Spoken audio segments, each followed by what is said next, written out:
ಎಲ್ಲಿ ಓಡುವಿರಿ? ನಿಲ್ಲಿ ನಿಲ್ಲಿ ನನ್ನ ಮುದ್ದು ಮೊಲಗಳೇ. ನನ್ನ ಇನಿಯು ಬರುವ ಸಮಯವಾಯಿತು. ನೀವೆಂದರೆ ಆತನಿಗೆ ಅತೀವ ಒಲವು. ನಿಮ್ಮನ್ನು ಮರಿಗಳಿದ್ದಾಗ ಆ ದೇವಲೋಕದಿಂದ ಇಲ್ಲಿ ತಂದು ಸಾಕಿ ಸಲುಹಿದನೆಂಬುದನ್ನ ಮರೆಯದಿರಿ. ಎಲ್ಲಿ ಓಡುವಿರಿ? ನಿಲ್ಲಿ. ಆತ ಬಂದು ಎಲ್ಲಿ ನನ್ನ ಮುದ್ದು ಮೊಲಗಳು ಎಂದು ಕೇಳಿದರೆ ನಾನು ಏನೆಂದು ಉತ್ತರಿಸಲಿ?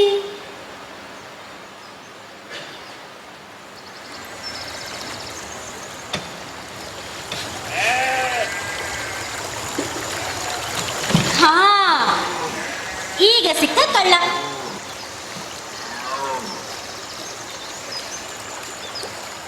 ನೀನು ಹೀಗೆ ಮಾಡಬಹುದಾ?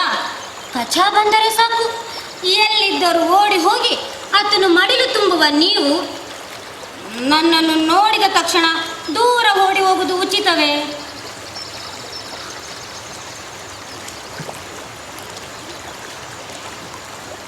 ನೀನು ಬಂದೆಯಾ?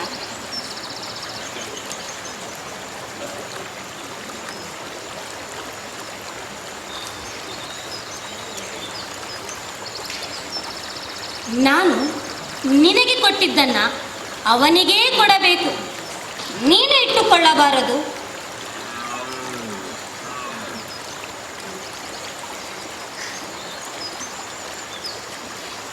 ಇವತ್ತು ನನ್ನ ಮನದ ಬಯಕೆಯನ್ನು ಹೇಳಿಯೇ ತೀರುತ್ತೇನೆ. ಇನ್ನೆಷ್ಟು ದಿನ ಈ ಕದ್ದು ಮುಚ್ಚಾಟ? ಪ್ರೀತಿ ಮಾಡಿದ ಮೇಲೆ ಅವರಿವರಿಗೆ ಹೆದರಿಕೊಂಡು ಬೇರೆ ಬೇರೆ ಆಗಲಿಕ್ಕಾ? ನೋಡಿ, ನೀವಿಬ್ಬರು ಹೇಗೆ ಆನಂದದಿಂದ ಸುಖವಾಗಿ ಸಂಸಾರ ಮಾಡುತ್ತಿದ್ದೀರಿ, ಹಾಡಿ ಕುಣಿದು ನಲಿಯುತ್ತಿದ್ದೀರಿ. ಅದೇ ರೀತಿ ನನ್ನ ಜೀವವಾದ ಕಚನ ಜೊತೆ ವಿವಾಹವಾಗಬೇಕು. ಯಾವಾಗಲೂ ಕೈ ಕೈ ಹಿಡಿದುಕೊಂಡು ಜೋಡಿ ಹಕ್ಕಿಗಳಂತೆ ಹಾರಾಡಬೇಕು. ಒಲವಿನ ಅಂತಿಮ ಗುರಿ ವಿವಾಹವೇ ಅಲ್ಲವೇ?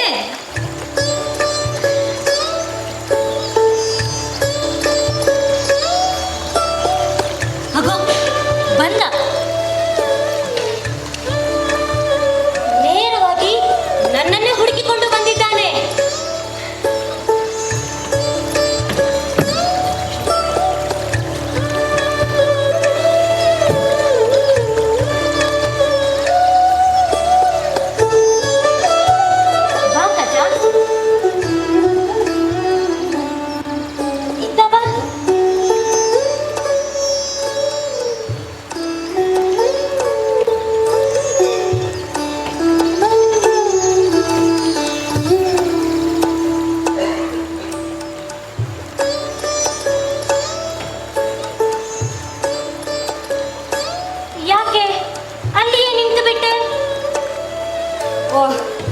ನಿನ್ನ ಮುದ್ದು ಮೊಲಗಳಿಗೆ ನಾನೇನು ಮಾಡಿಲ್ಲವಲ್ಲ, ನಿನ್ನನ್ನು ಹೊರತುಪಡಿಸಿ ಅವು ಯಾರನ್ನೂ ನಂಬುವುದಿಲ್ಲ.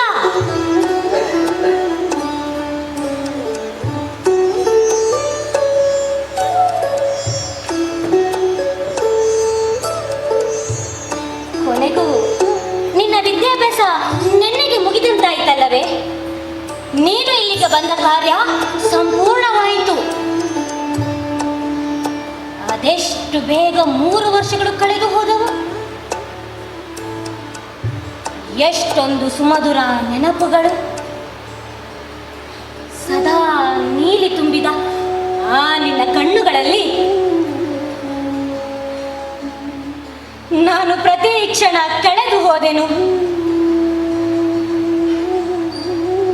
ಪ್ರತಿ ಕ್ಷಣ ಕಳೆದು ಹೋದೆನು.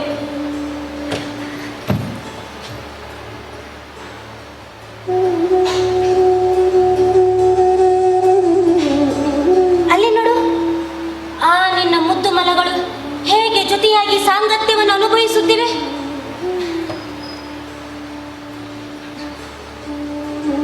ನಾಳೆ ನೀನು ಇಲ್ಲಿಂದ ಹೋಗುವ ಮುನ್ನ ಜೊತೆ ವಿವಾಹವಾಗಿ ಕರೆದುಕೊಂಡು ಹೋಗುವೆ ಅಲ್ಲವೇ? ನನಗೆ ಗೊತ್ತು ನಿನಗೂ ನನ್ನನ್ನು ಬಿಟ್ಟಿರಲು ಆಗದು ಎಂದು.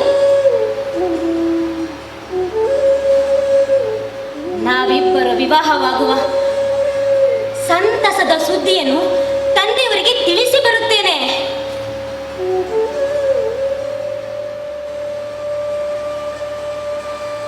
ಯಾಕೆ ಕಚ ಗರುಡಗಂಬದಂತೆ ನಿಂತಿರುವೆ?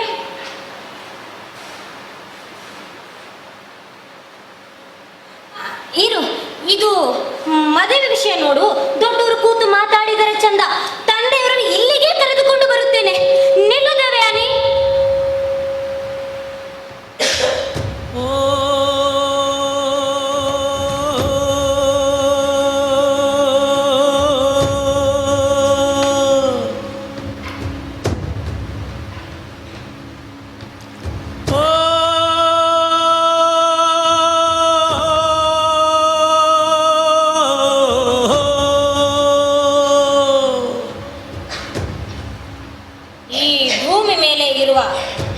ಎಲ್ಲದಕ್ಕೂ ಅಂತೆ ಇದೆ ಎಂದು ನಿನಗೆ ಗೊತ್ತಿದೆ.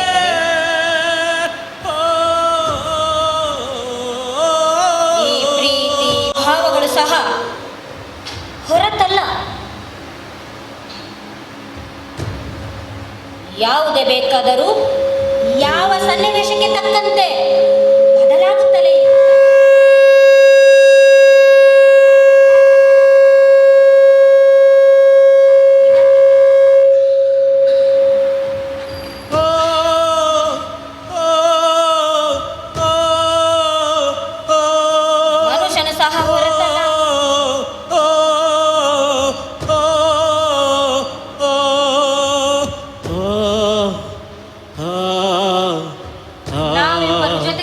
ಸಂತಸದ ದಿನಗಳನ್ನು, ಸಂಭ್ರಮದ ಕ್ಷಣಗಳನ್ನು, ಅಗಣಿತ ಸವಿ ನೆನಪುಗಳನ್ನು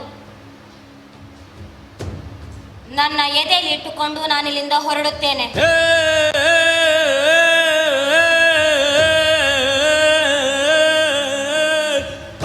ನೀನು ನನಗೆ ತೋರಿದ ಒಲವು, ಅಕ್ಕರೆ, ಅನುರಾಗಗಳನ್ನು ನಾನೆಂದೂ ಮರೆಯಲಾರೆ.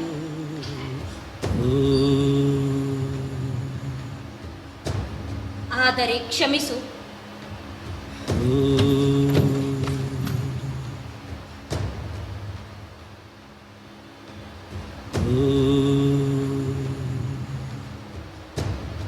ನಾನು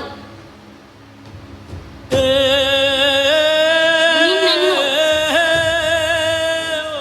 ವಿವಾಹವಾಗಲಾರೆ.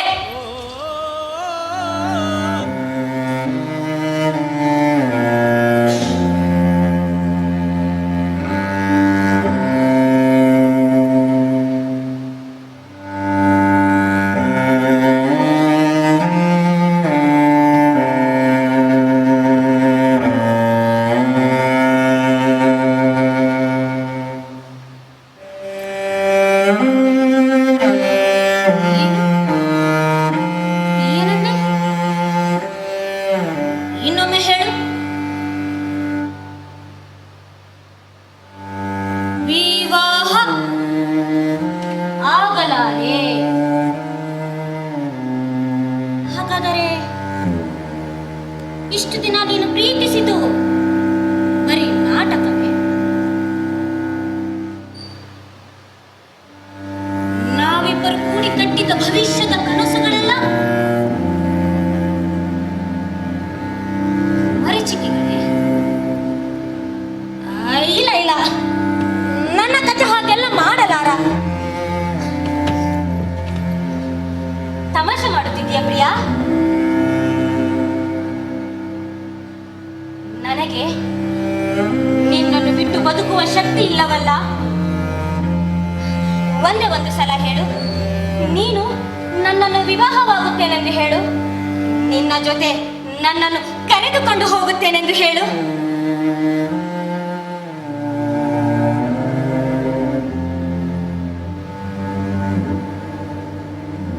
ನನಗಾಗಿ ನೀನು, ನಿನಗಾಗಿ ನಾನು ಎಂದು ಹೇಳುತ್ತಿದ್ದೀಯಲ್ಲ, ನೆನಪಿಸಿಕೊಡಬೇಕೇನು? ಯಾಕೆ ನನ್ನಿಂದ ದೂರ ಹೋಗಿ ಬದುಕಬೇಕೆನ್ನುವ ಬಯಕೆ ಏನು?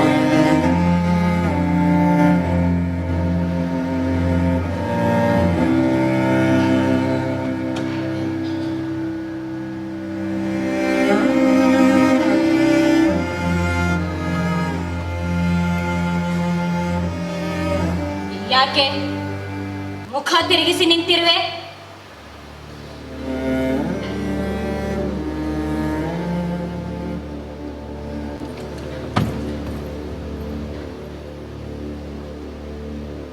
ಯಾಕೆ ಮರೆತು ಬಿಟ್ಟೆಯ ನಾನು ಮಾಡಿದ ಉಪಕಾರಗಳನ್ನೆಲ್ಲ?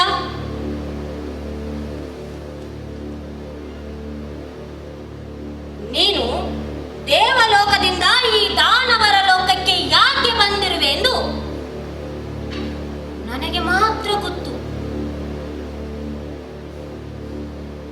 ದಾನವ ಕುಲಗುರು ಶುಕ್ರಾಚಾರ್ಯರಿಂದ ಮೃತ್ಯು ಸಂಜೀವಿನಿ ವಿದ್ಯೆಯನ್ನು ಕಲಿತುಕೊಂಡು ಹೋಗಿ ಆ ದೇವತೆಗಳಿಗೆ ಸಹಾಯ ಮಾಡಲೆಂದಲ್ಲವೇ ನೀನು ಇಲ್ಲಿಗೆ ಬಂದಿರುವುದು? ನೀನು ಶತ್ರು ಪಾಳೆಯದ ಒಟುವೆಂದು ತಿಳಿಯದ ನನ್ನ ತಂದೆ ನಿನ್ನನ್ನು ನಂಬಿ ಶಿಷ್ಯನಾಗಿ ಸ್ವೀಕರಿಸಿದ್ದು.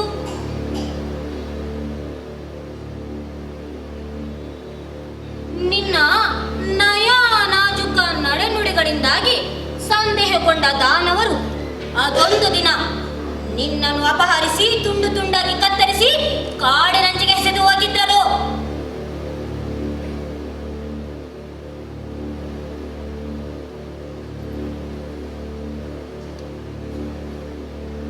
ಆಗ ನಾನು ನಿನ್ನನ್ನು ಅಪಾರವಾಗಿ ಪ್ರೀತಿಸುತ್ತಿದ್ದೆ.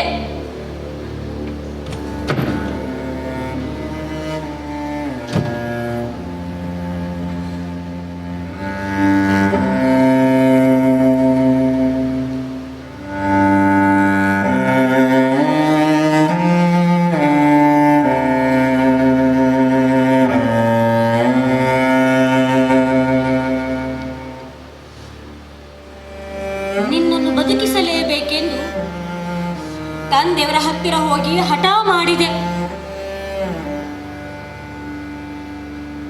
ಮಗಳ ಮೇಲಿನ ಮಮತೆಯಿಂದಾಗಿ ಗುರುಗಳು ನಿನಗೆ ಸಂಜೀವಿನಿ ಮಂತ್ರದಿಂದ ಬದುಕಿಸಿದರು.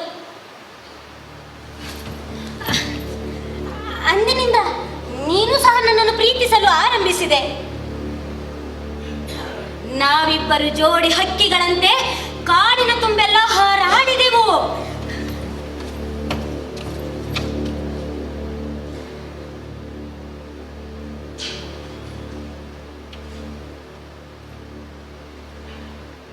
ನಮ್ಮಿಬ್ಬರ ಒಡನಾಟ ನೋಡಿ ಸಹಿಸಲಾಗದ ದಾನವರು ಮತ್ತೆ ನಿನ್ನನ್ನು ಅಪಹರಿಸಿ ತುಂಡು ತುಂಡಾಗಿ ಕತ್ತರಿಸಿದರು.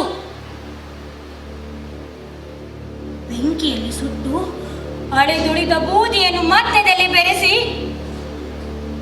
ತಂದೆಯವರಿಗೆ ಕುಡಿಸಿ ಬಿಟ್ಟರು. ಈ ವಿಷಯ ತಿಳಿದ ನಾನು ಮತ್ತೆ ತಂದೆಯವರ ಹತ್ತಿರ ಹೋಗಿ ನಿನ್ನನ್ನು ಬದುಕಿಸಲೇಬೇಕೆಂದು ಹಠ ಮಾಡಿದೆ. ಊಟ ಬಿಟ್ಟು ಸಾಯಲು ಸಿದ್ಧನಾದೆ. ಸತ್ತವರು ನಿನ್ನ ಜೊತೆ, ಬದುಕಿದರು ನಿನ್ನ ಜೊತೆ ಎಂಬ ದೃಢ ನಿರ್ಧಾರವನ್ನು ಮಾಡಿದೆ.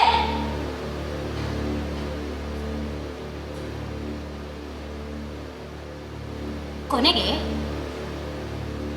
ನನ್ನ ಹಠವೇ ಗೆದ್ದಿತು.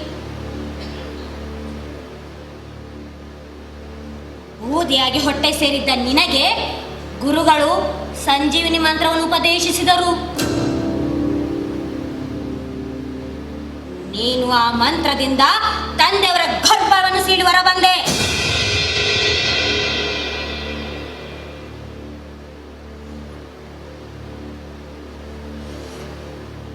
ಮತ್ತೆ ಅದೇ ಮಂತ್ರ ಬಲದಿಂದ ಸತ್ತು ಬಿದ್ದ ತಂದೆಯವರನ್ನು ನೀನು ಬದುಕಿಸಿದೆ.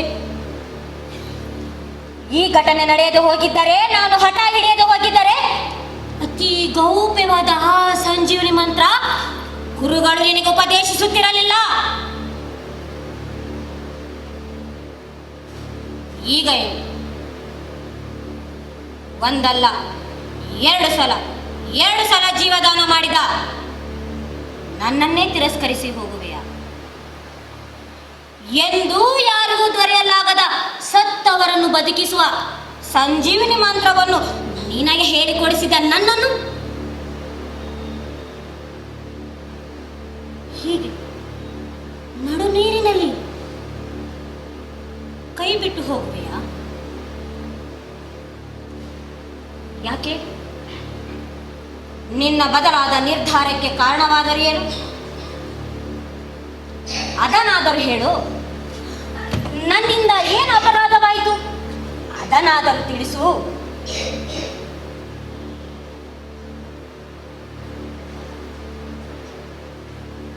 ಹೀಗೆ ಆತನನ್ನು ಪರಿಪರಿಯಾಗಿ ಬೇಡಿಕೊಂಡೆ. ನನ್ನ ಮಾತುಗಳಿಂದ ಒಂದಿಷ್ಟು ವಿಚಲಿತನಾದಂತೆ ಕಂಡು ಬಂದರೂ ಸಹ ಮುಖದಲ್ಲಿ ಗಾಂಭೀರ್ಯತೆಯನ್ನು ತಂದುಕೊಂಡ ಕಚ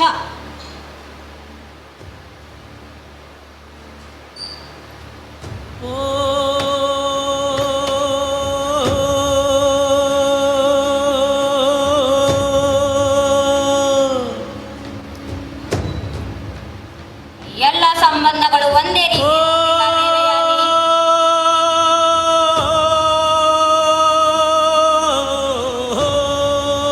ಕಾಲ ಸನ್ನಿವೇಶಕ್ಕೆ ತಕ್ಕಂತೆ ಸಂಬಂಧಗಳು ಬದಲಾಗುತ್ತಲೇ ಇರುತ್ತದೆ ಅಲ್ಲವೇ?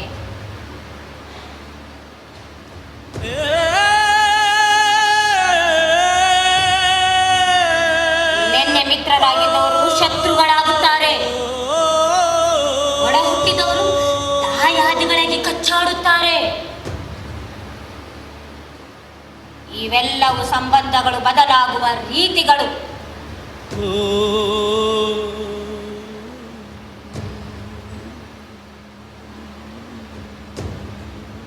ನಾನು ನಿನ್ನನ್ನು ಪ್ರೀತಿಸಿದ್ದು ಸತ್ಯ.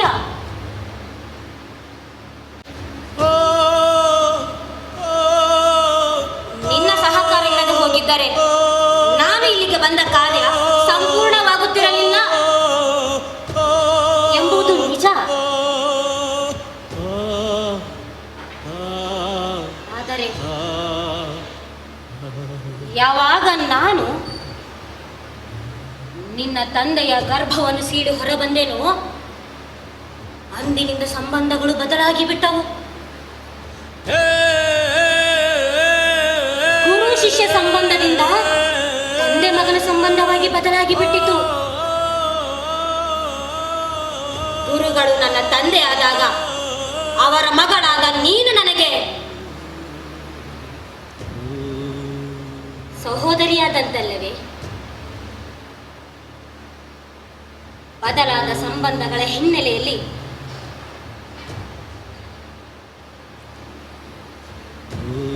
ನಿನ್ನನ್ನು ಮೊದಲಿನಂತೆ ಪ್ರಿಯತಮೆಗೆ ಕಾಣಲು ನನ್ನ ಮನಸ್ಸು ಒಪ್ಪುತ್ತಿಲ್ಲ.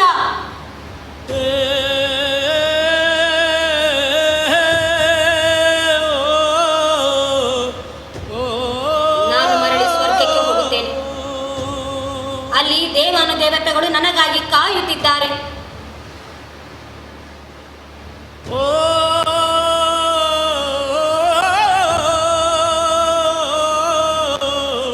ನಾವಿಬ್ಬರು ಕಳೆದ ಸಂತಸದ ದಿನಗಳನ್ನು ನನ್ನ ಎದೆ ಒಳಗೆ ಇಟ್ಟುಕೊಂಡು ಕಾಪಾಡುತ್ತೀನಿ ದೇವಯ್ಯ.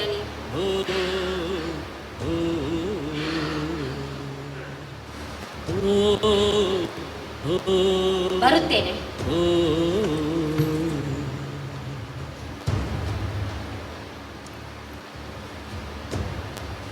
ಮರಳಿ ಬರುವ ಮಾತೆಲ್ಲಿ? ಹೋಗುತ್ತೇನೆ ದೇವಯಾನಿ. ನಿಲ್ಲು ಕಚ!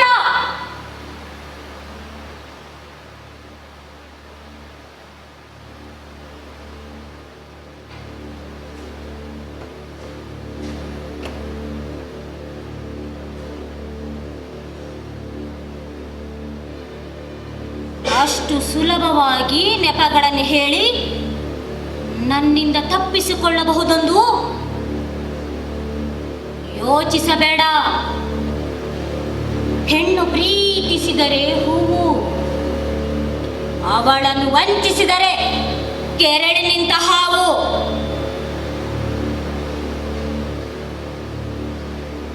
ನೀನು ನನ್ನ ಪ್ರೀತಿಯ ಒಂದು ಮುಖವನ್ನು ಮಾತ್ರ ನೋಡಿರುವೆ. ಸಂಚಿಗೆ ಒಳಗಾಗಿ ವಂಚಿತಳಾದ ಸ್ವಾಭಿಮಾನ ಕೆರಳಿ ನಿಂತರೆ ಅವಳ ಇನ್ನೊಂದು ಮುಖ ದರ್ಶನ ಮಾಡಿಕೊಳ್ಳಬೇಕಾದೀತು.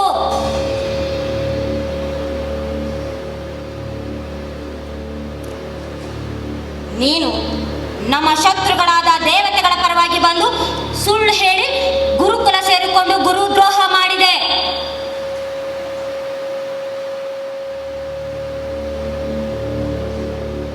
ಸಂಜೀವಿನಿ ಮಂತ್ರವನ್ನು ಪಡೆಯಲು ನನ್ನನ್ನು ಮೆಟ್ಟಿಲುಗಳಾಗಿ ಬಳಸಿಕೊಂಡೆ.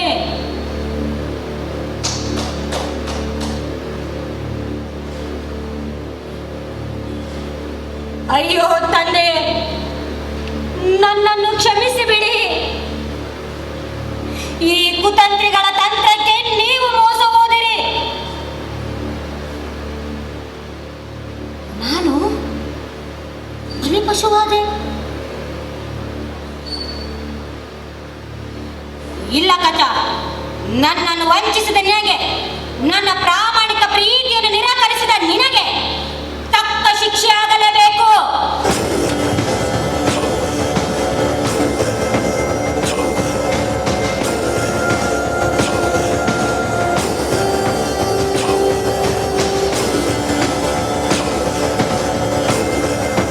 ನನ್ನ ಸ್ವಾಭಿಮಾನಕ್ಕೆ ಧಕ್ಕೆ ಮಾಡಿ ನನ್ನ ಪ್ರೀತಿಯನ್ನು ನಿರಾಕರಿಸಿದ ನಿನಗೆ ನಾನು ದೇವಯಾನಿ ಶಪಥ ಮಾಡುತ್ತಿದ್ದೇನೆ. ಯಾವ ಮಂತ್ರ ಸಿದ್ಧಿಗಾಗಿ ನನ್ನನ್ನು ನನ್ನ ತಂದೆಯನ್ನು ವಂಚಿಸಿದೆಯೋ ಆ ಮಂತ್ರವೇ ಮರೆತು ಮರೆಯಾಗಿ ಹೋಗಲಿ.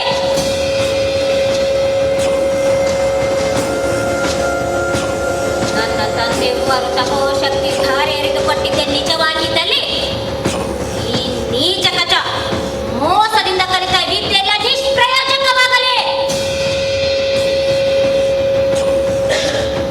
ಪ್ರಯೋಜನಕ್ಕೆ ಬಾರದಂತಾಗಲಿ. ಹೋಗು ಕಚ, ಇಲ್ಲಿಂದ ಹೊರಟು ಹೋಗು. ನಿನ್ನ ವಂಚನೆಯನ್ನು ತಿಳಿದು ಮುನಿಗಳು ನಿನ್ನನ್ನು ಇಲ್ಲಿಯೇ ಸುಟ್ಟು ಭಸ್ಮ ಮಾಡುವವನು ಹೊರಟು ಹೋಗು.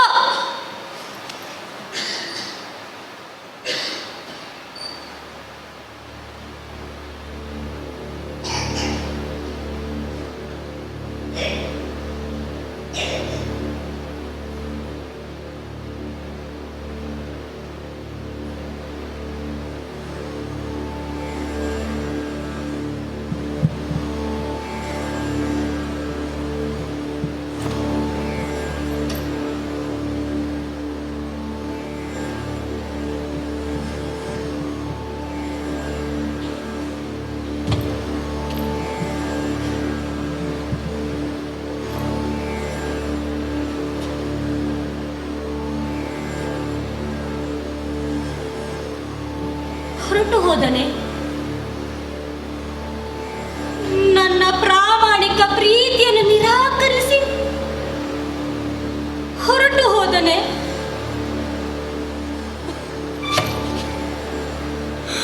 ಅಯ್ಯೋ ಅಯ್ಯೋ,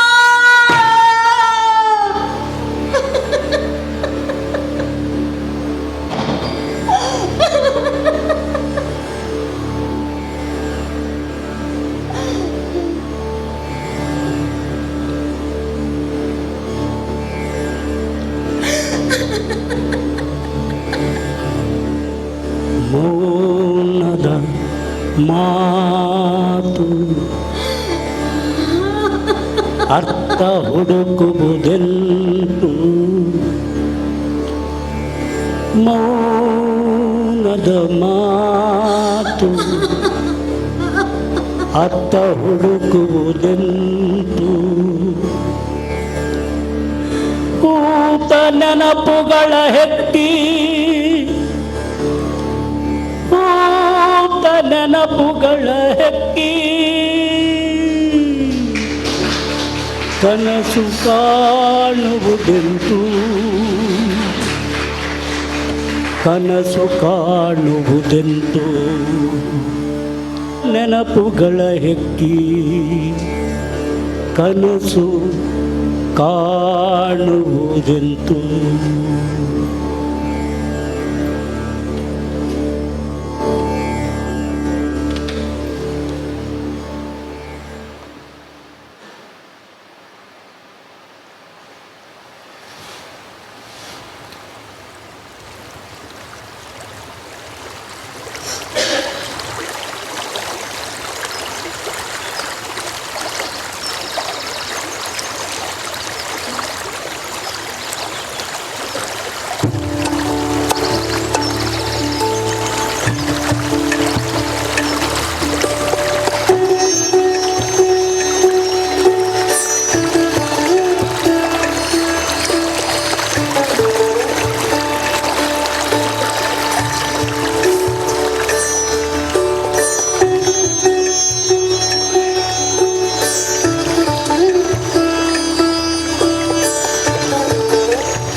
ಇವುಗಳನ್ನು ಧರಿಸಿಕೊಂಡ ಸ್ತ್ರೀಯರ ಸೌಂದರ್ಯ 100 ಮುಡಿ ಹೆಚ್ಚಾಗುವುದಂತೂ ಖಚಿತ.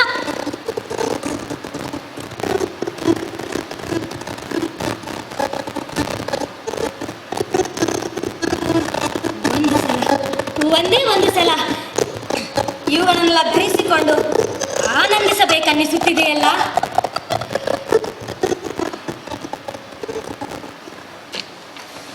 ಛೆ, ನನ್ನದಲ್ಲವಾದ್ದರಿಂದ ನಾನು ಮುಟ್ಟುವುದು ತರವಲ್ಲ.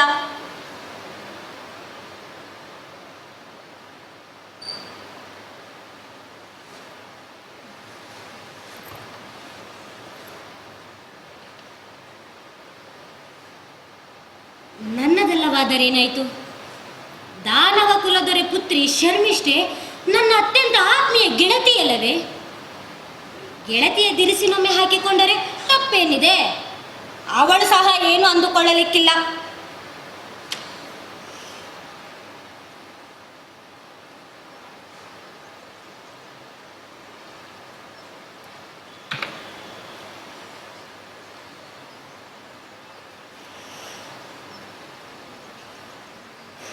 ಒಂದು ಸಲ, ಒಂದೇ ಒಂದು ಸಲ ರಾಜಕುಮಾರಿ ವೇಷದಲ್ಲಿ ನಾನು ಹೇಗೆ ಕಾಣುತ್ತೇನೆ ಎಂದು ನೋಡಿಕೊಳ್ಳೋ ತವಕ ನನ್ನಲ್ಲಿ ಗತಿಯಾಗುತ್ತಿದೆಯಲ್ಲ. ಎಂತಹ ಮೃದುವಾದ ಉಡುಪುಗಳಿವು!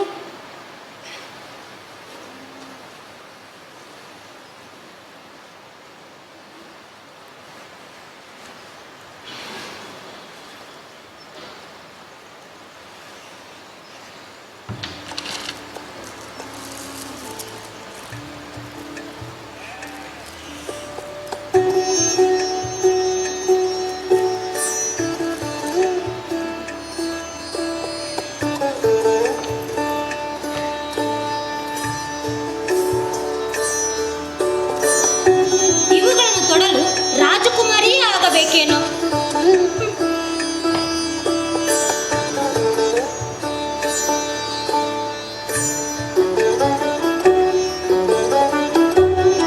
ಎಷ್ಟು ಚಂದ ಕಾಣಿಸುತ್ತೀಯೇ ದೇವಯಾನಿ.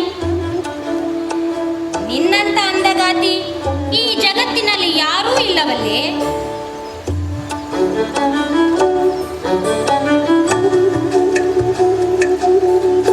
ನನ್ನ ಸೌಂದರ್ಯದಿಂದ ಈ ಉಡುಪುಗಳಿಗೆ ಅಂದ ಹೆಚ್ಚಾಯಿತು, ಇಲ್ಲ ಈ ಉಡುಪುಗಳಿಂದ ನನ್ನ ಸೌಂದರ್ಯ ಅತಿಯಾಯಿತು. ಏನನ್ನೂ ಹೇಳಲಾಗದು.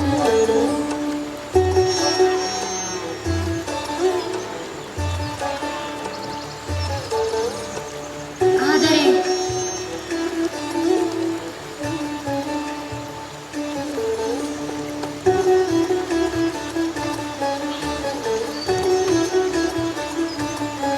ರಾಜಕುಮಾರಿ ವೇಷದಲ್ಲಿ ಆ ಕಚ ನನ್ನನ್ನು ನೋಡಿದರೆ ನನ್ನನ್ನು ನಿರಾಕರಿಸಿ ಹೋಗುತ್ತಿರಲಿಲ್ಲವೇನು?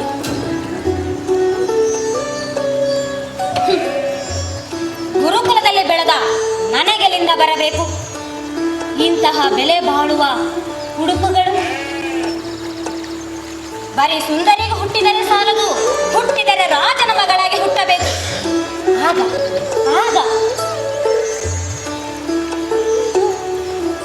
ಇಂತಹ ಬೆಲೆ ಬಾಳುವ ಉಡುಪುಗಳನ್ನು ತೊಟ್ಟು ಮೆರೆಯಬಹುದಾಗಿತ್ತು.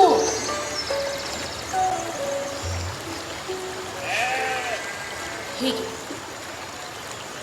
ನನ್ನನ್ನು ನೋಡುತ್ತಾ ನಾನೇ ಮೈ ಮರೆತಿದ್ದೆ. ಅದೆಲ್ಲಿದ್ದಳು ನನ್ನ ಗೆಳತಿ ಶರ್ಮಿಷ್ಠೆ. ನನ್ನನ್ನು ನೋಡಿ ದುರದುರನೆ ಬಂದವಳು ದೇವಯಾನಿ. ಗೆಳತಿ ಶರ್ಮಿಷ್ಠೆ, ಈ ಉಡುಪುಗಳು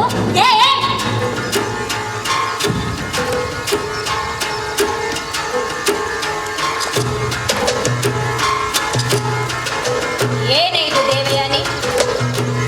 ನನಗೆ ಮೀಸಲಾದ ಉಡುಪುಗಳನ್ನು ಹಾಕಿಕೊಂಡು ಮೈ ಮರೆತು ನಿಂತಿರುವೆ. ಮತ್ತೊಬ್ಬರ ಉಡುಪುಗಳನ್ನು ಹಾಕಿಕೊಳ್ಳುವುದಕ್ಕೆ ನಿನಗೆ ನಾಚಿಕೆ ಆಗುವುದಿಲ್ಲವೇ? ಯಾರು ಎಲ್ಲಿರಬೇಕು ಅಲ್ಲಿಯೇ ಇರಬೇಕು. ಪಾದುಕೆಗಳ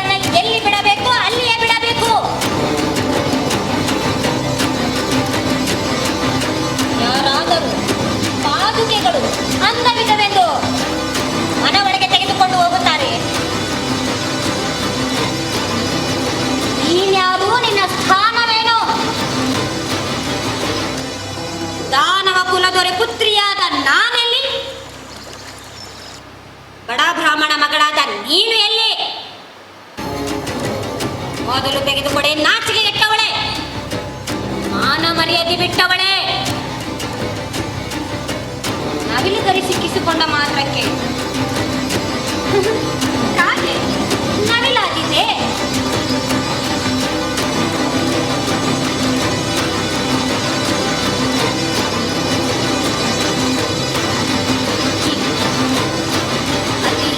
ಹೀನವಾಗಿ ನನ್ನನ್ನು ನಿಂದಿಸುವುದು ಕಂಡು ನನಗೂ ಆಘಾತವಾಯಿತು. ಅದೆಲ್ಲಿತು ಕೋಪ ನೆತ್ತಿಗೇರಿತು.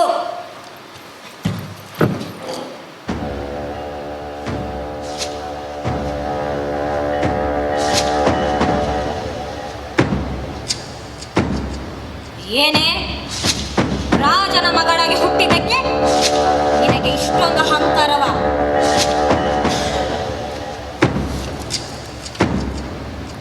ಯಾಕಚ್ಚಿ ತೊಟ್ಟಿದ್ದಕ್ಕಾಗಿ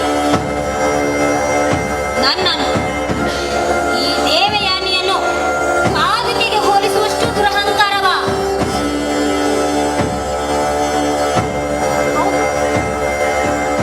ಆಗಲೇಬೇಕು. ನಿನ್ನಂತ ತುಚ್ಛ ದಾನವಳ ಸಂಘ ಮಾಡಿದ್ದಕ್ಕೆ ನನಗೆ ನಾಚಿಕೆಯಾಗಬೇಕು.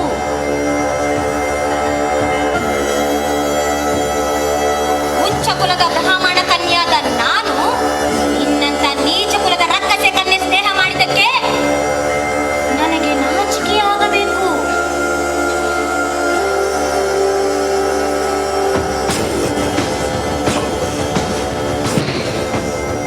ಏನೇ ಶರ್ಮಿಷ್ಠೆ, ರಾಜಕುಮಾರಿಯನ್ನು ಸೊಕ್ಕು ನಿನ್ನ ನೆತ್ತಿಗೇರಿದೆಯಲ್ಲವೇ, ಅದನ್ನ ಹಿಡಿಸುತ್ತೇನೆ. ಆದ ಅವಮಾನಕ್ಕೆ ತಕ್ಕ ಪ್ರತಿಕಾರವನ್ನು ತೀರಿಸಿಕೊಳ್ಳುತ್ತೇನೆ.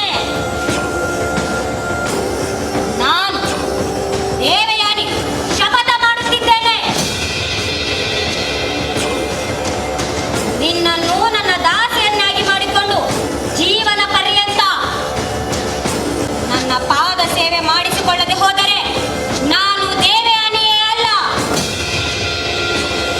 ಕುಲಗುರು ಶುಕ್ರಾಚಾರ್ಯರ ಮಗಳೇ ಅಲ್ಲ.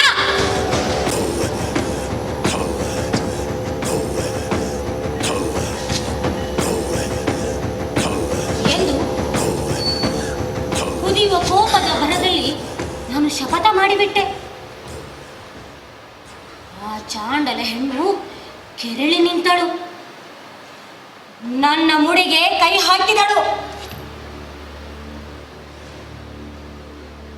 ಬಲವಂತವಾಗಿ ತನ್ನ ಉಡುಪುಗಳನ್ನು ಎಳೆದೆಳೆದು ಸೆಳೆದುಕೊಂಡಳು. ಜೊತೆಗೆ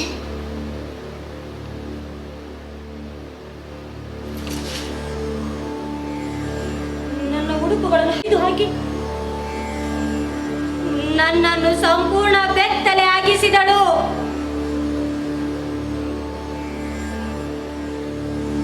ನಾನು ಅಸಹಾಯಕತೆಯಿಂದ ಕುಗ್ಗಿ ಹೋದೆ.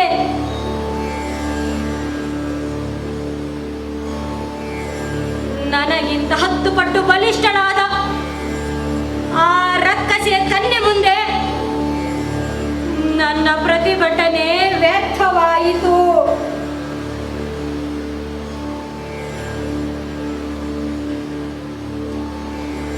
ಅಷ್ಟಕ್ಕೆ ಆ ಚಾಂಡಲ ಹೆಣ್ಣು ಸುಮ್ಮನಾಗಲಿಲ್ಲ. ನನ್ನ ಮುಡಿಯನ್ನು ಹಿಡಿದುಕೊಂಡು ಕಟಕನೊಬ್ಬ ಕುರಿಯನ್ನು ಎಳೆದೊಯ್ಯುವಂತೆ ನನ್ನನ್ನು ದರದರನೆ ಎಳೆದುಕೊಂಡು ಹೋಗಿ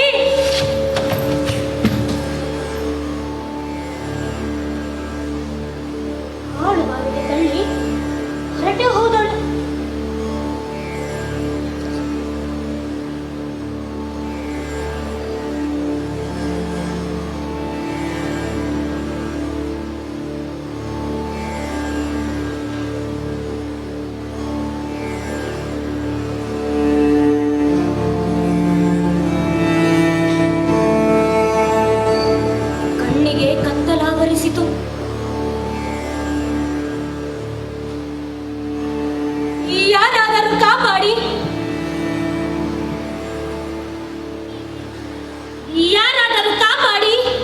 ಹೆಸರಿಲ್ಲದೆ ಹುಟ್ಟಿ ಹುಟ್ಟಿದ ಬಂಧ ಹೊಸತನವ ಹುಡುಕುತ್ತಿರಲು ಹೆಸರಿಲ್ಲದೆ ಹುಟ್ಟಿದ ಬಂಧ ಸಂಜೆ ಮುಗಿದು ಕತ್ತಲು ಕವಿಯುವ ಸಮಯದಲ್ಲಿ ಹೊಸತನವ ಹುಟ್ಟುತ್ತಿರಲು ನನ್ನ ಕೂಗು ಕೇಳಿಸಿಕೊಳ್ಳಲು ಯಾವುದೇ ನರಪ್ರಾಣಿಯೂ ಇರಲಿಲ್ಲ. ತುಡಿತದೆದೆಯ ಬಡಿತದಲು ಕೂಗಿ ಕೂಗಿ ಸುಸ್ತಾಗಿ ಕುಳಿತೆ. ತುಡಿತದೆದೆಯ ಬಡಿತದಲು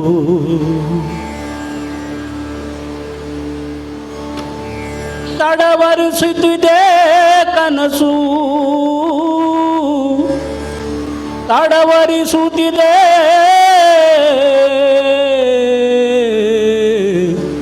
ಕನಸು ಕನಸು ಬೆತ್ತಲೆ ಮೈಯಲ್ಲಿ ಮೈ ಕೊರೆಯುವ ಚಳಿಯಲ್ಲಿ ರಕ್ತ ಹೀರುವ ಕ್ರಿಮಿಗಳಿಂದ ನರಕ ಯಾತನೆಯನ್ನೇ ಅನುಭವಿಸಿದೆ.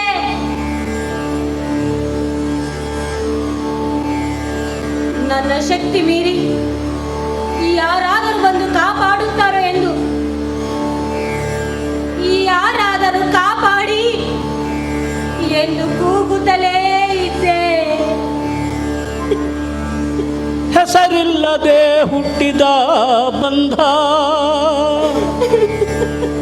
ಹೊಸತನವ ಹುಡುಕುತ್ತಿರಲು ತುಡಿತದೆದೆಯ ಬಡಿತದಲು ತುಡಿತದೆದೆಯ ಬಡಿತದಲು ತಡವರಿಸುತ್ತಿದೆ ಕನಸು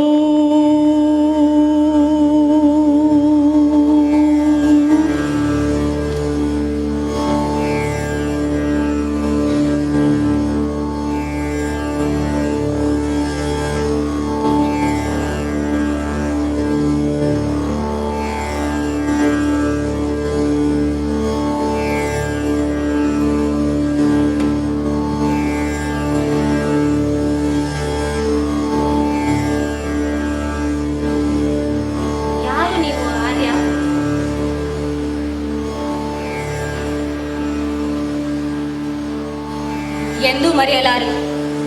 ನೀವು ಮಾಡಿದ ಔದಾರ್ಯ, ಗೆಳತಿಯೊಬ್ಬಳು ಮಾಡಿದ ಮಹಾಮೋಸಕ್ಕೊಳಗಾಗಿ ಬೆತ್ತಲೆಯಾಗಿ ಆ ಹಾಳು ಬಾವಿಗೆ ಬಿದ್ದೆ. ನನ್ನ ಅಸಹಾಯಕ ಕೂಗು ಕೇಳಿ ಬಂದು ಆ ಹಾಳು ಬಾವಿಯಿಂದ ಮೇಲೆ ಕೆತ್ತಿ ನನ್ನ ಪ್ರಾಣ ಕಾಪಾಡಿದ್ದೀನಿ. ನಿಮ್ಮ ಅಂಗವಸ್ತ್ರವನ್ನು ಕೊಟ್ಟು ನನ್ನ ಮಾನ ಉಳಿಸಿದಿರಿ.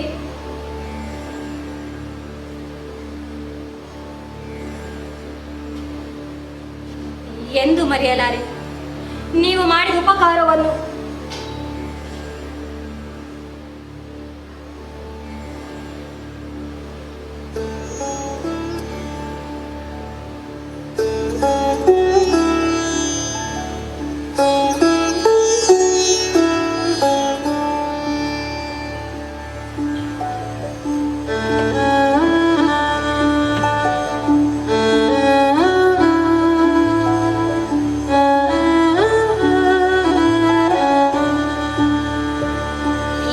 ಎತ್ತರದ ನಿಲುವು,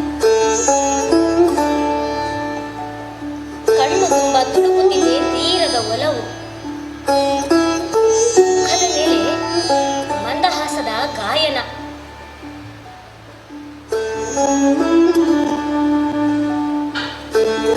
ಒಮ್ಮೆ ನೋಡಿದರೆ ಮತ್ತೆ ಮತ್ತೆ ನೋಡಬೇಕೆನ್ನುವ ರೂಪರಾಶಿ.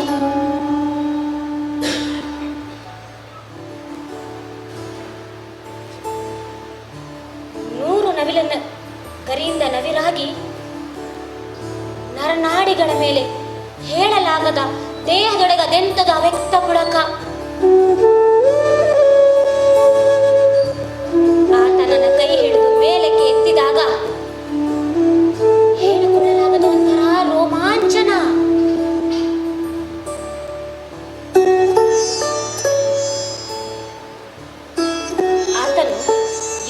ದೇಶದ ರಾಜಕುಮಾರನೇ ಇರಬೇಕು.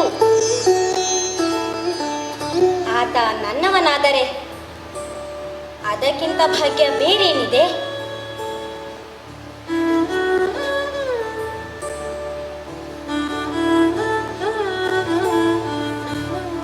ಆ ಜಾನುಭಾವು ಹಿಂದಿನಿಂದ ಮೆಲ್ಲಗೆ ನನ್ನ ಹತ್ತಿರಕ್ಕೆ ಬಂದು ನನ್ನ ಹೆಗಲ ಮೇಲೆ ತನ್ನ ಬಲಿಷ್ಠವಾದ ಹಗುರವಾಗಿ ಕೈಗಳನ್ನಿಟ್ಟ. ನನಗೆ ಸ್ವರ್ಗವೇ ಕಳಿಸಿ ನೆಲಕ್ಕೆ ಬಿದ್ದಂತೆ ಭಾಸವಾಯಿತು. ಕ್ಷಣ ಮಾತ್ರದಲ್ಲಿ ನನ್ನ ಕಣ್ಣು ಮುಂದೆ ಬಂದು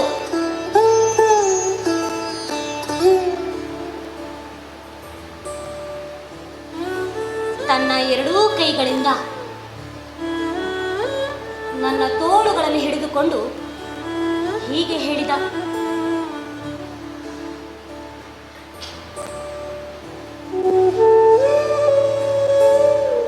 ನಾನು ಅನುಷ ಚಕ್ರವರ್ತಿಯ ಪುತ್ರ, ಹಸ್ತಿನವತಿಯ ದೊರೆ ಯಯಾತಿ. ಬೇಸರ ಕಳೆಯಲು ಬೇಟೆಗೆಂದು ಬಂದಿದ್ದೆ. ಅತಿ ಸುಂದರವಾದ ಈ ಬೇಟೆ ನನ್ನ ಪಾಲಾಯಿತು. ಸಿಕ್ಕ ಬೇಟೆಯನ್ನು ಕಾಡಿನಲ್ಲಿ ಬಿಟ್ಟು ಖಾಲಿ ಮನಸ್ಸಿನಿಂದ ತೆರಳುವಷ್ಟು ಅರಸಿಕ ನಾನಲ್ಲ. ಬಾ ಬಾಲಿಕೆ, ನನ್ನನ್ನು ಆಲಂಗಿಸು. ನಾನು ನಿನಗೆ ಮನಸೋತಿರುವೆ. ನನ್ನ ಮನದ ಆಸೆಯನ್ನು ಈಡೇರಿಸು.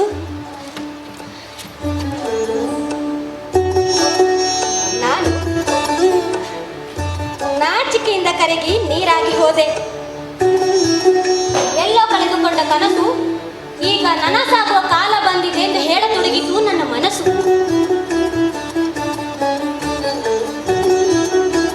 ತರಿಸಿ ಬರುತ್ತಿದ್ದ ಲಜ್ಜೆಯನ್ನೆಲ್ಲ ಪಕ್ಕಕ್ಕೆ ಇರಿಸಿ ಮೌನ ಮುರಿದೆ.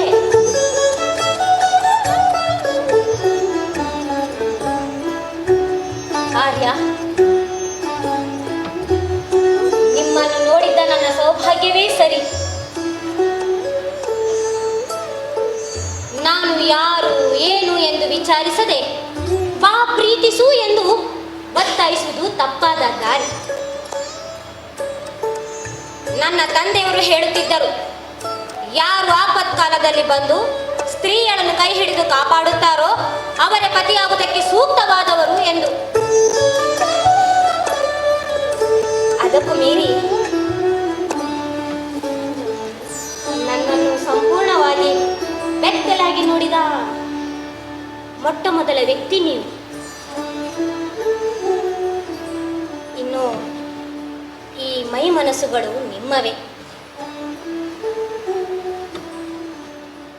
ನನ್ನನ್ನು ವಿವಾಹವಾಗಿ ನನ್ನ ಬಾಳನ್ನು ಬೆಳಗುವಿರಾ? ಈ ಹಿಡಿದ ಕೈಯನ್ನು ಎಂದೆಂದು ಬಿಡದೆ ಕಾಪಾಡುವಿರಾ? ಹೇಳಿದರೆ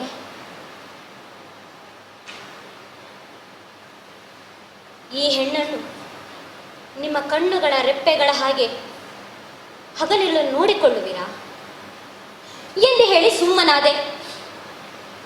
ಆತ ನನ್ನನ್ನು ಪ್ರೀತಿಸು ಎಂದು ಕೇಳಿದರೆ ನಾನು ಒಂದು ಹೆಜ್ಜೆ ಮುಂದೆ ಹೋಗಿ ವಿವಾಹ ಪ್ರಸ್ತಾಪವನ್ನೇ ಮಾಡಿದೆ. ಅತಿಯಾಗಿ ಆತುರದಿಂದ ಮಾತನಾಡಿದೆ ಎಂದು ನನ್ನ ಮನಸ್ಸಿನಲ್ಲಿ ಅಳುಕವಾಯಿತು.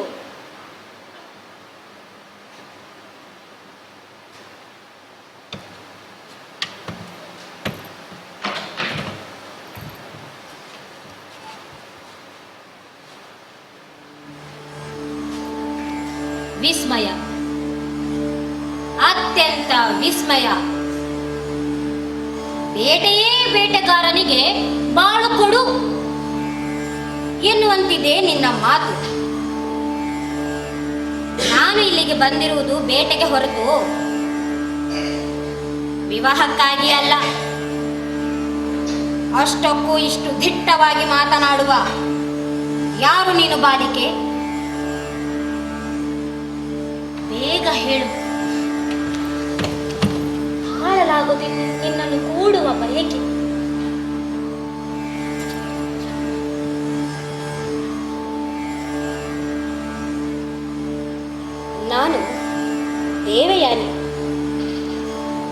ಬ್ರಾಹ್ಮಣ ಕನ್ಯೆ, ಕುಲಗುರು ಶುಕ್ರಾಚಾರ್ಯರ ಏಕೈಕ ಪುತ್ರಿ. ನೀವು ಅಂದುಕೊಳ್ಳ ಹಾಗೆ ನಾನು ಯಾವುದೇ ಬೇಟೆಯ ಪ್ರಾಣಿಯೂ ಅಲ್ಲ.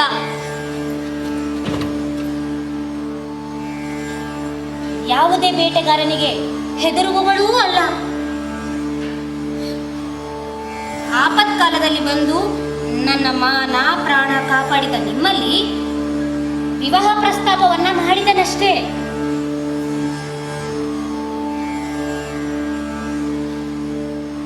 ಯಾವ ಗಂಡಸು ಒಂದು ಹೆಣ್ಣನ್ನು ಕೈ ಹಿಡಿದು ಕಾಪಾಡುತ್ತಾನೋ, ಯಾವ ಪುರುಷ ಒಬ್ಬ ಸ್ತ್ರೀಯನ್ನು ಹುಟ್ಟುಡಿಯಲ್ಲಿ ನೋಡುತ್ತಾನೋ ಅವನನ್ನೇ ಪತಿಯಾಗಬೇಕೆಂದು ಹೇಳುತ್ತದೆ ಪಾರಂಪರಿಕ ಸಂಪ್ರದಾಯ. ಆ ಸಂಪ್ರದಾಯ ಹಿನ್ನೆಲೆಯಲ್ಲಿ ನಿಮ್ಮ ಮುಂದೆ ವಿವಾಹ ಪ್ರಸ್ತಾಪವನ್ನಷ್ಟೇ ಮಾಡಿದೆ. ಬೇರೆ ಯಾವ ಉದ್ದೇಶವೂ ನನಗಿರಲಿಲ್ಲ.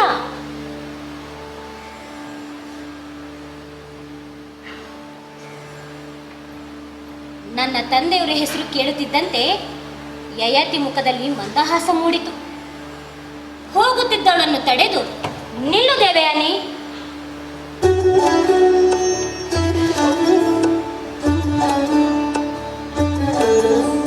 ನನ್ನನ್ನು ಮನ್ನಿಸು.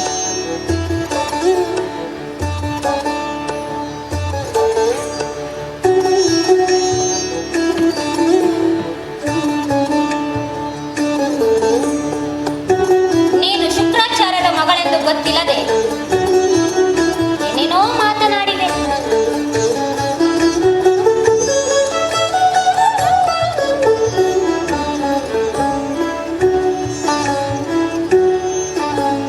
ಶುಕ್ರಾಚಾರ್ಯರ ಮಗಳೇ ಬಂದು ವಿವಾಹವಾಗು ಎಂದು ಕೇಳಿದಾಗ ಬೇಡ ಎಂದು ನಿರಾಕರಿಸಲು ನಾನು ಯಾರು? ಹುಡುಕುತ್ತಿದ್ದ ಅತ್ತಮೂಲ್ಯ ಬಳ್ಳಿ ಒಂದು ಬಂದು ತಪ್ಪಿಕೊಂಡರೆ ಬೇಡ ಎಂದು ಕಿತ್ತು ಬಿಸಾಡುವವರಾದರೂ ಯಾರು? ನಿಮ್ಮ ತಂದೆಯವರು ಕೃಪಾ ಕಟಾಕ್ಷ ನನ್ನ ಮೇಲಿದ್ದರೆ ಸಾಕು, ನಾನು ಇಡೀ ಜಗತ್ತನ್ನು ಗೆದ್ದು ಬರುತ್ತೇನೆ. ದೇವಯಾನಿ, ನಿನ್ನನ್ನು ವಿವಾಹವಾಗಲು ಕಾಯ ವಾಚ ಮನಸ ಒಪ್ಪಿರುವೆ. ನಡೆ, ನಾವಿಬ್ಬರು ವಿವಾಹವಾಗಿ ಸುಖವಾಗಿ ಇರೋಣ.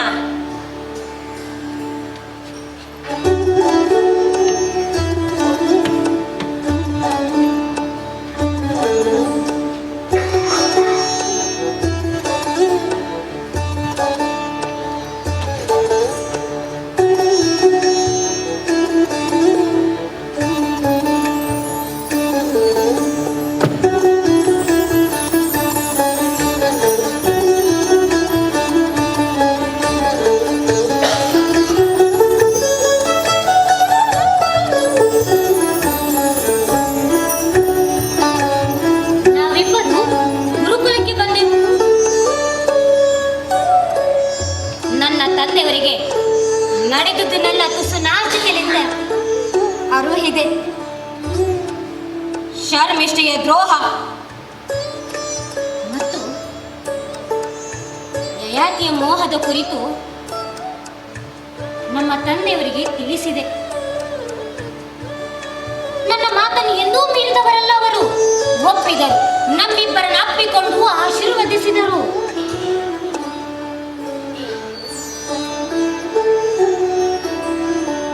ತಮ್ಮ ಪ್ರೀತಿಯ ಮಗಳು ತಮ್ಮ ನಗಲಿ ದೂರದ ಹಸ್ತಿನಗತಿಗೆ ಹೋಗುವಳಲ್ಲ ಎಂದು ಪಿತೃವಾತ್ಸಲ್ಯದಿಂದ ಶೋಕಿಸಿದರು.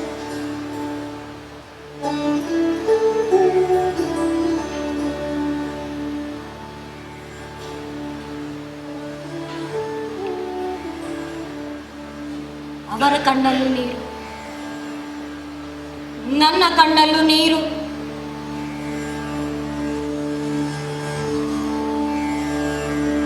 ಹೇಳು ಮಗಳೇ, ನಿನ್ನ ಮದುವೆ ಉಡುಗೊರೆಯಾಗಿ ಏನು ಬೇಕು ಕೇಳು.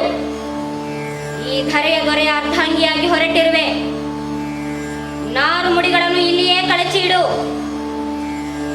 ರಾಜಕುಮಾರಿ ಉಡುಪುಗಳನ್ನು ಅಸುರದೊರೆ ಅರಮನೆಯಿಂದ ಈಗಲೇ ತರಿಸಿಕೊಡುವೆ ಎಂದರು. ರಾಜಕುಮಾರಿ ಉಡುಪುಗಳೆಂದ ತಕ್ಷಣ ಆ ಶರ್ಮಿಷ್ಠೆ ಉಡುಪಿಗಾಗಿ ಮಾಡಿದ ಅವಮಾನ ನೆನಪಾಗಿ ಮನದೊಳಗೆ ಸರ್ಪದಂತೆ ಬುಸುಗುಟ್ಟಿತು.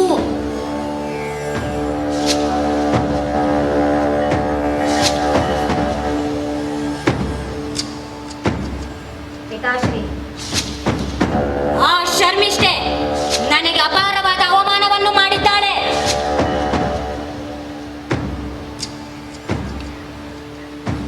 ನನ್ನನ್ನು ಬೆತ್ತಲಾಗಿಸಿ ಹಾಳು ಬಾವಿಗೆ ತಳ್ಳಿ ರಾತ್ರಿಯೆಲ್ಲ ನರಕ ಯಾತನೆ ಅನುಭವಿಸುವಂತೆ ಮಾಡಿದ್ದಾಳೆ. ಅವಳ ದುರಹಂಕಾರ ಕೊನೆಯಾಗಲೇಬೇಕು ಅಪ್ಪಾಜಿ.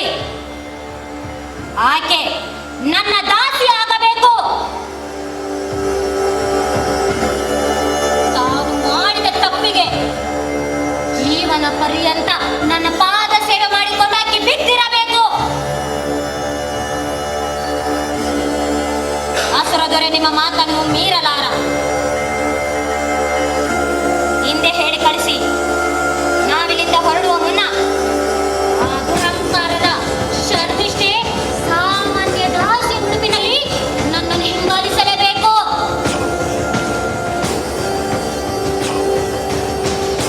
ಇದೇ ನೀವು ನಿಮ್ಮ ಮಗಳ ಮುದ್ದಿನ ಮಗಳಿಗಾಗಿ ಕೊಡಬೇಕಾಗಿರುವ ಕೊಡುಗೆ.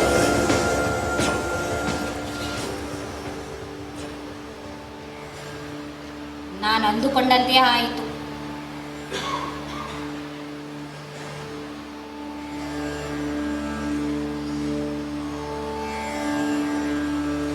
ಶುಕ್ರಾಚಾರ್ಯರ ಮಾತನ್ನು ತಿರಸ್ಕರಿಸಲು ಆಸುರದೊರೆ ಋಷಪರ್ವನಿಗೆ ಸಾಧ್ಯವೇ ಇರಲಿಲ್ಲ. ದೇವದಾನವರ ಯುದ್ಧ ನಡೆದಾಗಲೆಲ್ಲ ಸತ್ತ ರಕ್ಕಸ ಯೋಧರನ್ನು ಬದುಕಿಸಲು ಶುಕ್ರಾಚಾರ್ಯರ ಮೃತ್ಯು ಸಂಜೀವಿನಿ ಪ್ರಯೋಗ ಬೇಕೇ ಬೇಕಾಗಿತ್ತು.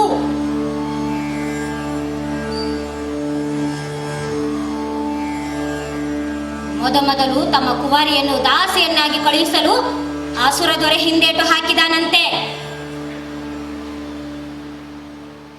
ನಿಮ್ಮ ಮಗಳ ಮದುವೆಗಾಗಿ ಉಡುಗೊರೆಯಾಗಿ ದನಕನ ವಜ್ರ ವೈಡೂರ ಕೊಡುವುದಾಗಿ ಆಮಿಷ ಒಡ್ಡಿದನಂತೆ. ಆದರೆ ಆ ಶರ್ಮಿಷ್ಠೆಯನ್ನು ದಾಸಿಯನ್ನಾಗಿ ಕಳುಹಿಸದೆ ಹೋದರೆ ನಾನು ಈ ರಾಜ್ಯವನ್ನು ತೊರೆದು ಹೋಗುತ್ತೇನೆ ಎಂದು ಮುನಿಗಳು ಅಬ್ಬರಿಸಿದಾಗ ಅಸುರದೊರೆ ಮೆತ್ತಗಾಗಲೇಬೇಕಾಯಿತು. ಬಲವಂತವಾಗಿ ತಮ್ಮ ಮಗಳನ್ನು ಒಪ್ಪಿಸಲೇಬೇಕಾಯಿತು.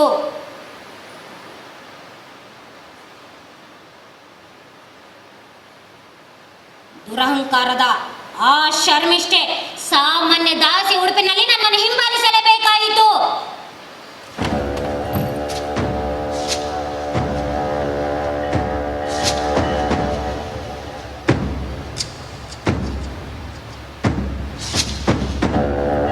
ಯಾಕೆಂದರೆ ನಾನು ಸ್ವಾಭಿಮಾನಿ, ನಾನು ದೇವಯಾನಿ, ಯಾರಿಗೂ ಅನ್ಯಾಯವನ್ನು ಮಾಡಿದವಳಲ್ಲ, ಕೇಡು ಬಯಸಿದವಳೂ ಅಲ್ಲ.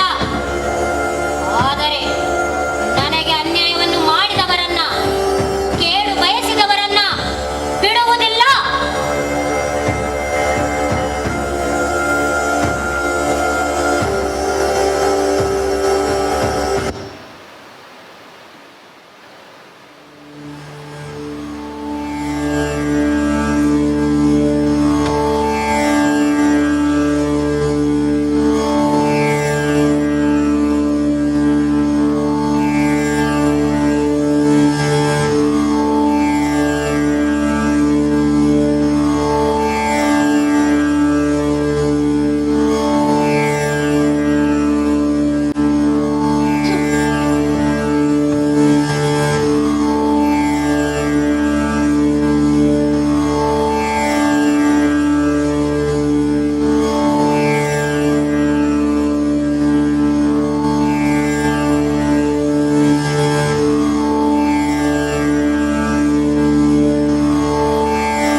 ವಿಶೇಷ ಎಂದುಕೊಂಡಿದ್ದೆ. ಸುಖ, ಶಾಂತಿ, ನೆಮ್ಮದಿ, ಸಂತೃಪ್ತಿಗಳು ಬಯಸಿದಾಗೆಲ್ಲ ದೊರೆಯುತ್ತವೆಂದು ಭಾವಿಸಿಕೊಂಡಿದ್ದೆ.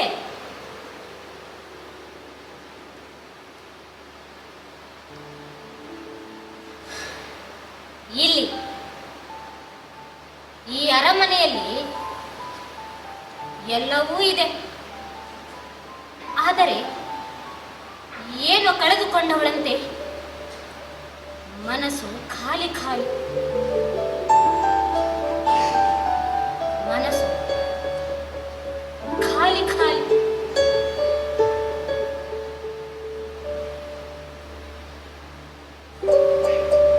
ಮೊದಮೊದಲು ನಾನು ಈ ಅರಮನೆಗೆ ಬಂದಾಗ ನನ್ನ ಅಂತಃಪುರಕ್ಕೆ ಬರಲು ಕಾತರಿಸುತ್ತಿದ್ದ ಯಯಾತಿ ಬರಬರುತ್ತಾ ಆಸಕ್ತಿ ಕಳೆದುಕೊಂಡವನಂತೆ ಆಗೊಮ್ಮೆ ಈಗೊಮ್ಮೆ ಬರತೊಡಗಿದ.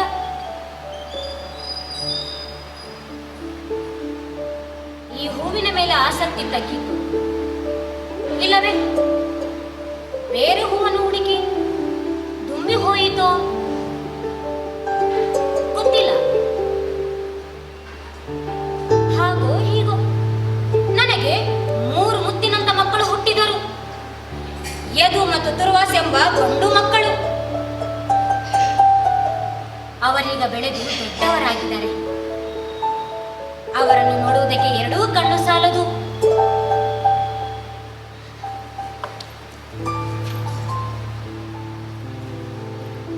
ಆದರೆ ನನಗೆ ಅಚ್ಚರಿಯಾಗಿದ್ದು, ನನ್ನ ದಾಸಿ ಶರ್ಮಿಷ್ಠೆಗೆ 3 ಗಂಡು ಮಕ್ಕಳು ಹುಟ್ಟಿದ್ದು. ಆ ಗಂಡು ಮಕ್ಕಳು ಸಹ ಯಯಾತಿಯನ್ನೇ ಹೋಲುತ್ತಿದ್ದವು. ಅದೊಂದು ದಿನ ಅವಳಿಗೆ ನೇರವಾಗಿ ಕೇಳಿಯೇ ಬಿಟ್ಟೆ, ನಿನಗೆ ಮದುವೆ ಆಗದೆ ಅದು ಹೇಗೆ ಮಕ್ಕಳಾದವು ಎಂದು.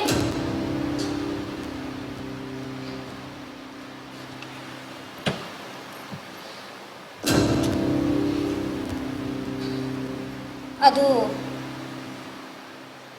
ನನಗೆ ಮುನಿಯೊಬ್ಬನ ಜೊತೆ ಗಾಂಧರ್ವ ವಿವಾಹವಾಗಿದೆ. ಅದರ ಪ್ರತಿಫಲವೇ ಈ 3 ಮಕ್ಕಳು.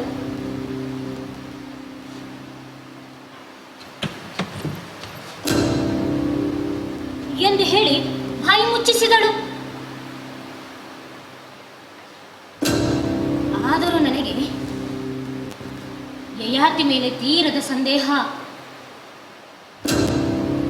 ಅಷ್ಟಕ್ಕೂ ಈ ಶರ್ಮಿಷ್ಠನನ್ನು, ಈಕೆಯ ಗಂಧರ್ವನನ್ನು ಯಾರೂ ಸಹ ನೋಡಿರಲಿಲ್ಲ. ಮಂತ್ರಕ್ಕೆ ಮಕ್ಕಳು ಹುಟ್ಟುವುದಂತೂ ಸಾಧ್ಯವೇ ಇಲ್ಲ.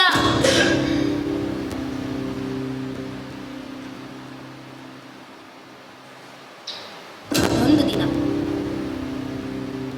ಯಯಾತಿ ಮತ್ತು ಶರ್ಮಿಷ್ಠೆ ಗುಟ್ಟು ರಟ್ಟು ಮಾಡಲೇಬೇಕೆಂದು ಯಯಾತಿಯನ್ನು ಹಿಂಬಾಲಿಸಿ ಹೊರಟೆ.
ಏನೋ ತಪ್ಪು ಮಾಡಿ ಸಿಕ್ಕಿ ಹಾಕಿಕೊಂಡಳಂತೆ ತಲೆ ತಗ್ಗಿಸಿ ನಿಂತಳು.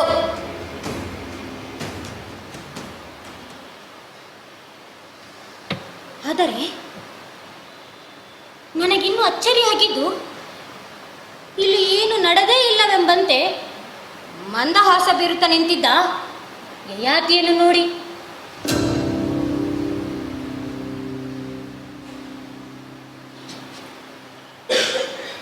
ದ್ರೋಹ, ವಿದ್ರೋಹ, ನಂಬಿಕೆ ದ್ರೋಹ, ಏನೇ ಚಾಂಡಾಲಿ! ಎಷ್ಟು ವರ್ಷಗಳಿಂದ ಕಾಯುತ್ತಿದ್ದೆ ನನ್ನ ದಾಂಪತ್ಯಕ್ಕೆ ಕೊಳ್ಳಿ ಇಡಲು. ಕೊನೆಗೆ ತೋರಿಸಿಬಿಟ್ಟೆಲ್ಲೇ ನಿನ್ನ ನೀಚ ಬುದ್ಧಿನ. ಥು! ನಿನ್ನ ರಕ್ಕಸ ಜನ್ಮಕ್ಕೆ ಬೆಂಕಿ ಹಾಕ.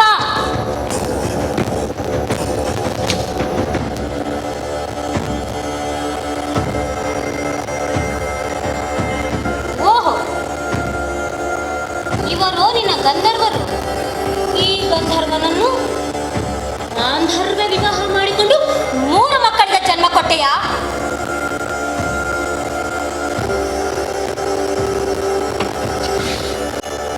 ಸವತಿಯಾಗಿ ಬಂದು ನನ್ನ ದಾಸಿಯಾಗಿ ಬಂದು ಸವತಿಯಾಗಿ ಬಿಟ್ಟೆಲ್ಲೇ. ಸೇಡು. ನಾನು ಇವರನ್ನು ವಿವಾಹವಾಗಿ ಈಕೆಯನ್ನು ದಾಸಿಯಾಗಿ ಕರೆತಂದೆನಲ್ಲ, ಅದಕ್ಕೆ ಈ ದ್ರೋಹಿ ದಾಸಿ ಶರ್ಮಿಷ್ಠೆ ನನ್ನ ಮೇಲೆ ಸೇಡು ತೀರಿಸಿಕೊಂಡು ಬಿಟ್ಟಿದ್ದಾಳೆ.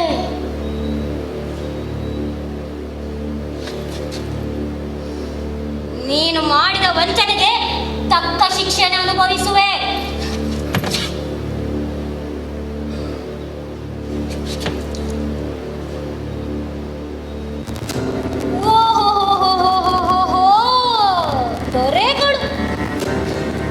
ದರಿದ್ರ ದಾಸಿಯನ್ನು ಹಾಸಿಗೆಗೆ ಕರೆತಂದು ರಮಿಸುವಷ್ಟು ಕೀಳು ಮಟ್ಟಕ್ಕೆ ಇಳಿದಿದ್ದು ನಾಚಿಕೆಗಡಿನ ಸಂಗತಿಯಲ್ಲ. ಯಾಕೆ ನಿಮ್ಮ ಬಯಕೆಗೆ ಬಲಿಯಾಗಲು ಯಾರು ಕುಲಿನ ಸ್ತ್ರೀಯರು ಸಿಕ್ಕಿರಲಿಲ್ಲವೇನು? ಹಸಿವಾದಾಗ ಹಳಸಿ ಹದಗೆಟ್ಟಿದ ಅನ್ನವೂ ನಿಮಗೆ ಪರಮನ್ನ ಎನಿಸುವುದೇನು? ದಾಹವಾದಾಗ ಕೊಳಕು ಕೊಚ್ಚೆ ನೀರು ನಿಮಗೆ ಪನ್ನೀರು ಏನು? ಎಷ್ಟೇ ಆಗಲಿ ನೀವು ನುರಿತ ಬೇಟೆಗಾರರಲ್ಲವೇ? ಸಿಕ್ಕ ಬೇಟೆ ಯಾವುದಾದರೇನು ಅನುಭವಿಸಲು ಸಿಕ್ಕರೆ ಸಾಕಲ್ಲವೇ? ನಿಮ್ಮ ಪಲ್ಲಂಗದ ಪುರಾಣಗಳನ್ನು ಕತೆ ಕಟ್ಟಿ ಅವರಿವರು ನನ್ನ ಬಳಿ ಬಂದು ಹೇಳಿದಾದರೂ ನಾನು ನಂಬಲು ಸಿದ್ಧಳಾಗಿರಲಿಲ್ಲ.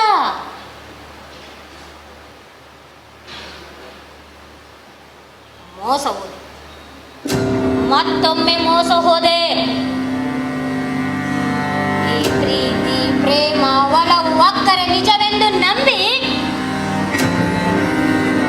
ಮೋಸ ಹೋದೆ.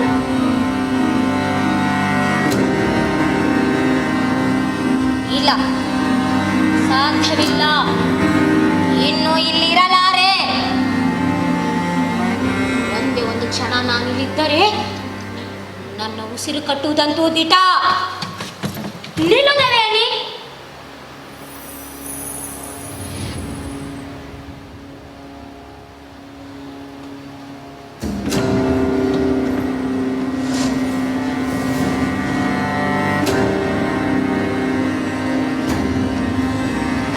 ನಿನ್ನ ಮನಸ್ಸಿಗೆ ಬೇಸರವಾಗದಿರಲೆಂದು ಇಂತಹವುಗಳನ್ನೆಲ್ಲ ಇಷ್ಟು ವರ್ಷಗಳ ಕಾಲ ರಹಸ್ಯವಾಗಿ ಇಟ್ಟಿದ್ದೆ.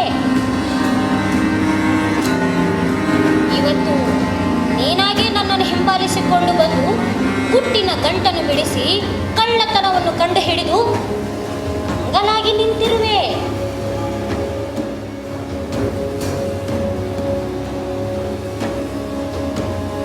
ರಾಜನಾದವನು ಬಹುಪತ್ನಿ ವಲ್ಲಭ ಎಂದು ನಿನಗೆ ಗೊತ್ತಿದೆ. ಈ ಜಗತ್ತಿನಲ್ಲಿ ಸುಂದರವಾದುದೆಲ್ಲ ರಾಜನ ಸ್ವತ್ತು. ದೈವಾಂಶ ಸಂಭೂತನಾದ ಸಾಮ್ರಾಟನು ಎಲ್ಲವನ್ನು ಅನುಭವಿಸಲು ಅರ್ಹನಾದವನೆಂದು ಎಲ್ಲರಿಗೂ ಗೊತ್ತು.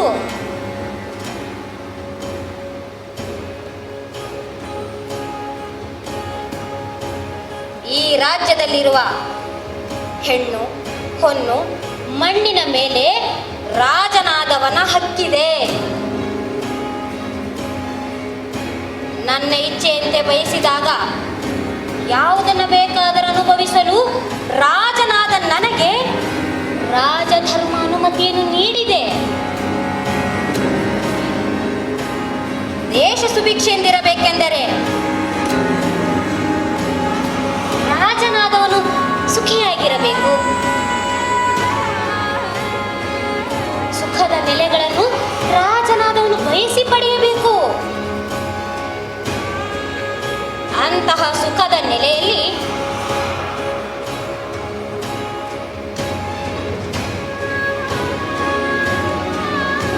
ಈ ಶರ್ಮಿಷ್ಠೆಯೂ ಒಬ್ಬಳು.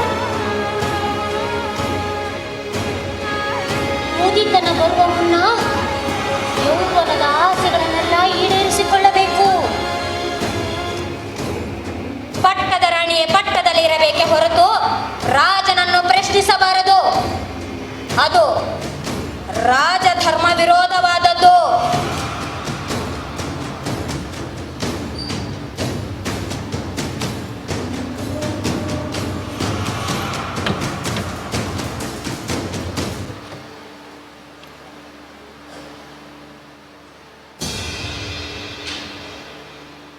ವಿರೋಧವಾದದ್ದು.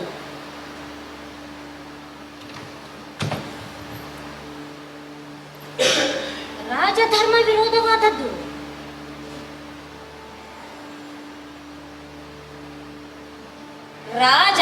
ರಾಜನಾದವನು ಪ್ರಜೆಗಳಿಗೆ ಮಾದರಿಯಾಗಿರಬೇಕೆ ಹೊರತು ಹಾದಿ ಬೀದಿ ಜನರ ಬಾಯಲ್ಲಿ ಜಗಿಯುವ ತಾಂಬೂಲವಾಗಬಾರದು.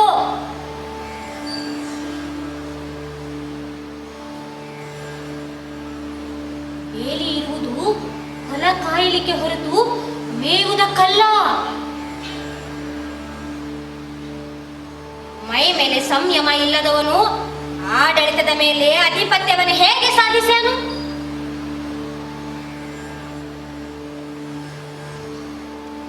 ನೀವು ಮಾಡಿಕೊಂಡಿರುವ ರಾಜಧರ್ಮದಲ್ಲಿ ರಸಿಕತೆ ಎನ್ನುವುದು ಅರಸರಿಗೆ ಮಾತ್ರ ಸೀಮಿತವೋ ಇಲ್ಲ ಅರಸರಿಗೂ ಅನುಮತಿ ಇದೆಯೋ?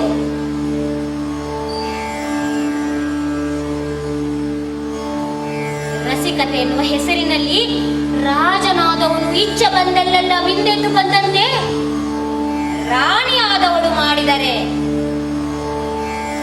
ಪ್ರಜೆಗಳ ಮನದಲ್ಲಿ ರಾಜನಿಗೆಲ್ಲಿದೆ ಮರ್ಯಾದೆ?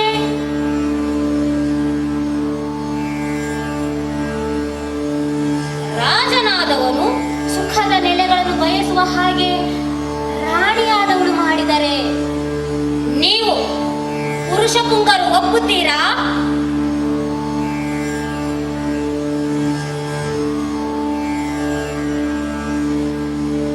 ರಸಿಕತೆ ಎನ್ನುವ ಹೆಸರಿನಲ್ಲಿ ಈ ರೀತಿ ಮಾಡುವುದಕ್ಕೆ ನಿಮಗೆ ನಾಚಿಕೆ ಆಗುವುದಿಲ್ಲವೇ?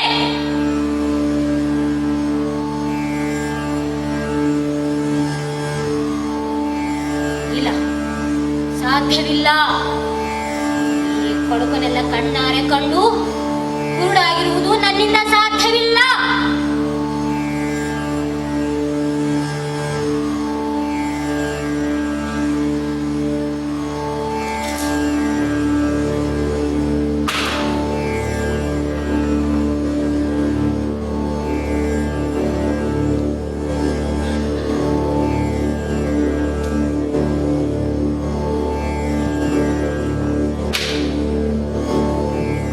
ದಿಟ್ಟ ಶರಧಿಯೊಂದು ಕನೆದು ಸಿಡಿದು ಭೋರ್ಗೆರೆದು, ದಿಟ್ಟ ಶರಧಿಯೊಂದು ಕೆನೆದು ಸಿಡಿದು ಭೋರ್ಗೆರೆದು ಮನವ ಸೇರಿ ತನವರತ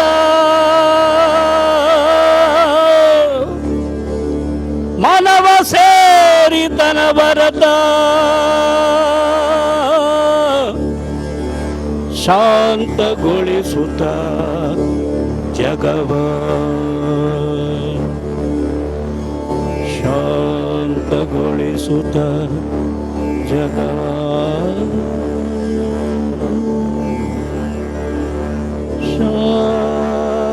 ಶಾಂತಗೊಳಿಸುತ್ತ ಜಗವ